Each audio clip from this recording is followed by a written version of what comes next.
When I was 14, I'd walk up to you at a restaurant. I talked my way into getting a restaurant gig because I'd been doing magic tricks since I was 13. What makes people, when I walk up to them, comfortable with me?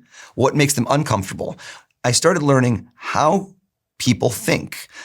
And it's down to the smallest little nuances. I learned that if I approach you directly, the same way that animals fear you when they see two eyes, versus if I turn ever so slightly and approach your table at an angle, you only see one eye. We're hardwired from thousands and thousands of years of avoiding predators that one eye is less danger. Animals aren't as fearful of you.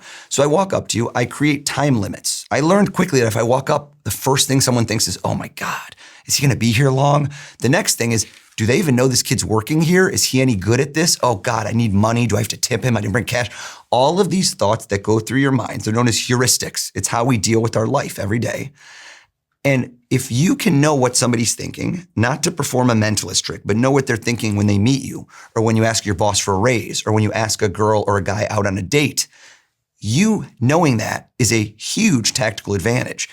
And specifically, how would you do that? What would you say? What I would say is, in my mind, as a mentalist, what I do most is prepare. I prepare in advance for what will work, what won't work, and all the troubleshoots in between. Plan A, B, C, D, all the way to Z. So in that situation, every time I learned something new, I learned quickly that people didn't know if I was working at the restaurant. Am I just some kid who walked up to you? Well, who is this?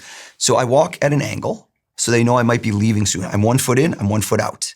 I would then say to you, did you hear what's going on tonight? It's your lucky day. Right away, that's a different thing. That's a dopamine hit. That's the same way when your phone buzzes. That's why we're hooked. Who texted me? What does this say? Is this a like? Is this a comment?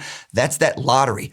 By me saying to you a question that denotes positive energy without a yes or no, you don't have a way to stop me. If I said, hey, do you want to see me do magic? No, get out of here. Boom, we're done. Asking people questions that are open-ended, that are inherently positive, almost always generates a great response. Did you hear why? It's your lucky night. Oh, why is it my lucky night? And I say, the owner brought me in as a special treat to do something amazing for you. So now listen to this. The owner, they know I'm working there.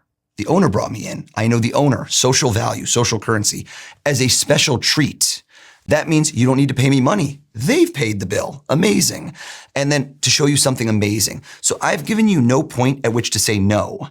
I've given you very few angles to think anything but positive. And I've done this all in hopefully less than 10 seconds. That's the intro.